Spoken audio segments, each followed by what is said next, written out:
Hello and welcome back everyone. जैसा कि last class में हम लोगों ने डोमेन नेम सिस्टम के बारे में स्टडी किया था। पब्लिशिंग वेब पेज हम पढ़ रहे थे। तो किसी भी वेबसाइट को पब्लिश करने के लिए सबसे पहला जो कॉन्सेप्ट आता है डीएनएस का, यानी कि डोमेन नेम सिस्टम का, कि आपको जो वेबसाइट या जो वेब पेजेज आपने बनाए हैं उनको किस नाम से आप अपलोड करेंगे, किस नाम से आप उसको पब्लिकली अवेलेबल करवाएंगे एक्सेस करने के लिए। आप बहुत सारी वेबसाइट्स देखते हैं, वो चाहे google.com हो, flipkart.com है, अमेजन है, ठीक है, वॉटेवर लाखों करोड़ों वेबसाइट्स आपको इंटरनेट पे देखने को मिलती हैं। एंड वो 24/7 यानी कि 24 घंटे आपके पास अवेलेबल होती हैं। आप कभी भी ऑनलाइन जाके आप उस वेबसाइट को एक्सेस कर पाते हैं। तो अभी जो आप यूज कर रहे हैं, जैसे कोई वेबसाइट बना रहे हैं तो वो आप अपने लोकल कंप्यूटर पे बना रहे हैं, यानी कि आप अपने लोकल सिस्टम पे उसको यूज कर रहे हैं, ठीक है। तो वो सिस्टम जो है लोकल सर्वर है, आपके सिस्टम पे है, यानी कि दूसरा कोई कैंडिडेट उस वेबसाइट को नहीं देख पाएगा, सिर्फ आप देख पा रहे हैं। नाउ अगर आप उसको ऐसे सर्वर पे अपलोड कर देते हैं जो 24/7 अवेलेबल रहता है, हमेशा एक्सेसिबल होता है, तो वो आपका क्या हो जाएगा, ऑनलाइन हो जाएगी आपकी वेबसाइट, और कोई भी पर्सन कभी भी उसको विजिट कर सकता है, देख सकता है। सो डोमेन नेम सिस्टम में हम लोग, जैसा कि मैंने बताया, आपको एक डोमेन परचेज करना होता है, और डोमेन परचेज आप किसी भी वेब होस्टिंग वेबसाइट, बहुत सारे वेब होस्टिंग आपकी ऑर्गेनाइजेशंस हैं, तो उनसे आप परचेज कर सकते हैं, उनके अपने सर्वर्स होते हैं, ठीक है। नाउ सबसे इम्पोर्टेंट जो प्रोसेस उसके अंदर होता है, that is domain resolution process. और ये कल भी मैंने आप लोगों को बताया था कि जो आप नाम देते हैं, ठीक है, फॉर एग्जांपल आपने www.education.com दिया, ये मिसप्रिंट है, एम नहीं है, ये W है, www.education.com। तो ये जो आपका डोमेन नेम है, ये आपका इंटरेक्ट नहीं करता है कंप्यूटर से, मशीन से जो इंटरेक्शन होता है वो किस में होता है, आईपी एड्रेस में होता है। तो आईपी एड्रेस और डोमेन नेम का बीच में जो आपका मैपिंग होता है वो डोमेन रिजोल्यूशन कहलाता है। यानी कि डोमेन रिजोल्यूशन प्रोसेस क्या है, एक्चुअली डोमेन नेम को आईपी एड्रेस में चेंज करना, क्योंकि मशीन जो है वो आईपी एड्रेस समझता है, और जितने भी आपके सिस्टम से एक दूसरे से इंटरेक्शन करते हैं वो रेस्पेक्टिव आईपी एड्रेस के थ्रू करते हैं, जो स्टैटिक आईपी एड्रेस उनको मिलता है। और इसके लिए हर एक जो डोमेन रजिस्ट्रेशन प्रोसेस है वो फॉलो करना होता है।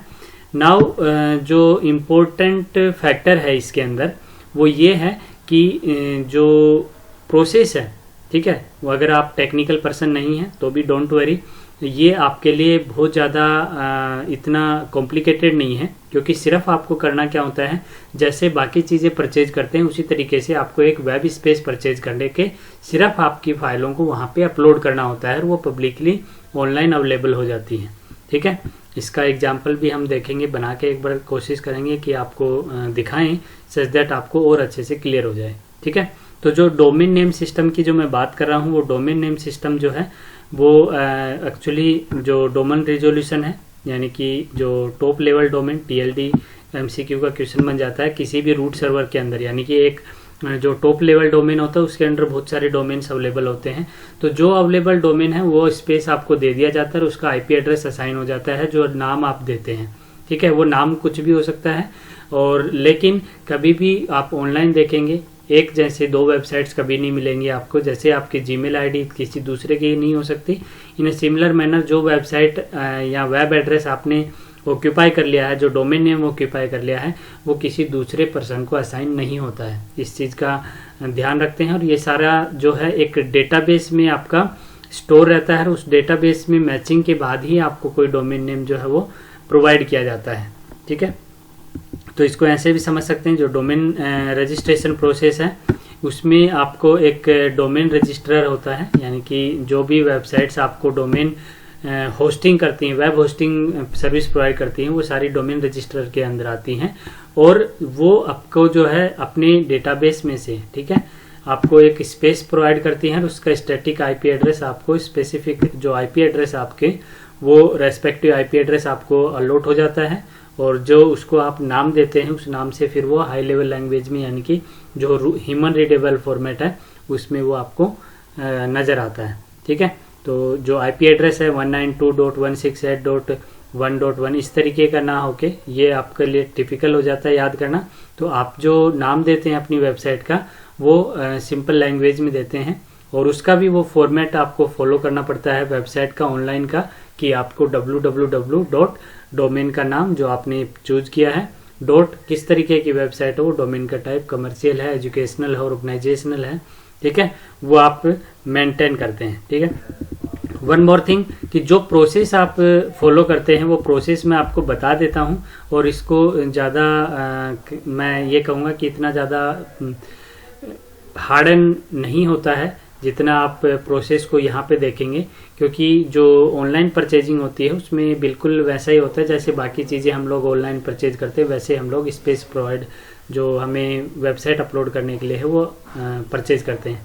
तो सबसे पहले you visit one of the accredited register, जो कि आपकी वेब होस्टिंग साइट्स होती हैं, वहाँ पे विजिट करेंगे, जैसे godaddy.com है, और भी बहुत सारी हैं जो आपको अवेलेबल करवाती हैं, कुछ फ्री वेबसाइट्स भी होती हैं, weebly.com है, ठीक है।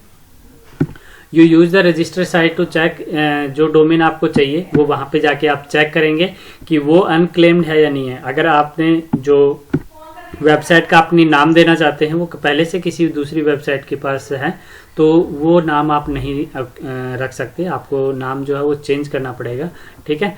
यानी कि ebay.com जो है वो पहले से वेबसाइट है तो आप वो नाम आप अपनी वेबसाइट को अपनी डोमेन नेम में यूज नहीं कर सकते, ठीक है। उससे कुछ डिफरेंट नेम आपको बनाना होता है। एंड वन मोर थिंग, कई जो रजिस्टर हैं यानी कि कई जो वेबसाइट्स हैं, जो वेब होस्टिंग साइट्स हैं, वो ऑलरेडी आपको सजेस्ट करती हैं कि आप इस तरीके के नाम यूज कर सकते हैं। अगर आपको पसंद आता है तो आप वो रख सकते हैं, अदरवाइज आप अपना नाम जो है वो कस्टमाइज कर सकते हैं, अपने आप से बना सकते हैं, ठीक है। और जब ये काम कंप्लीट हो जाता है, आप सबमिट कर देते हैं, तो वो आपको जो भी आपका उसका एक डोमेन होता है उसमें आपको एक स्टैटिक आईपी एड्रेस असाइन कर देता है, और आपको नाम जो है वेब होस्टिंग साइट जो है वो आपको नाम दे देती है आपकी वेबसाइट का, और लॉगिन आईडी पासवर्ड दे देती है, जिससे आप आगे भी उसको अल्टर कर सकें, चेंज कर सकें, ठीक है। और ये सारी डिटेल जो है उसके रेस्पेक्टिव डेटाबेस में सेव हो जाती है, सच दैट उस नाम से कोई दूसरा पर्सन आगे कभी ऐसी वेबसाइट ना बना पाए, ठीक है। तो ये एक प्रोसेस होता है। और जो रजिस्टर होता है जिसमें जो वेबसाइट पे जहाँ पे हम ये परचेजिंग करते हैं वेबसाइट होस्टिंग के लिए, वो आपका इन सब का एक डेटाबेस बना के रखता है, जिससे फर्दर जो प्रोसेस है उसमें कोई प्रॉब्लम ना आए, ठीक है। So some web hosting companies actually take care of this process for you and able to skip these steps. Some register also act as a hosting services and try to hosting the plan. Keep in mind you are under the obligation of host your sites using the service of the register. तो ये अलग अलग sites पे थोड़ा सा process में हो सकता है डिफरेंट हो, क्योंकि कुछ इनबिल्ट सारे प्रोसेस होते हैं, सिर्फ आपको नाम दिया जाता है और जो नाम आप सजेस्ट करते हैं उसके रेस्पेक्टिव आपको जो स्पेस है वो प्रोवाइड करवा दिया जाता है कि आप अपने वेबसाइट को वहाँ पे पब्लिश कर सकें, वहाँ पे अपलोड कर सकें, ठीक है। तो ये एक छोटी सी डिटेल थी कि कैसे आपका रजिस्ट्रेशन प्रोसेस होता है और कैसे आप अपनी वेबसाइट जो है उसका डोमेन नेम रिजोल्यूशन कैसे होता है वो आईपी एड्रेस में कन्वर्ट होके दूसरे सिस्टम्स के साथ इंटरेक्ट करता है। सो कल हम बात करेंगे कि वेबसाइट को पब्लिश करना है तो कैसे आप कर सकते हैं। जो हम बात कर रहे थे डिफरेंट ऐसी वेबसाइट्स का, जैसे godaddy.com है, oneandone.com है, वर्चुअल एम्पायर, ऐसी बहुत सारी वेबसाइट्स हैं जिनके बारे में हम बात करेंगे। So till then keep watching, keep learning, and अगर स्टिल आपका कोई डाउट रहता है, आपको कोई समस्या आती है तो कमेंट सेक्शन में जाके मेरे से पूछिए, ठीक है। और मिलते हैं नेक्स्ट वीडियो में। So till then keep watching, thank you.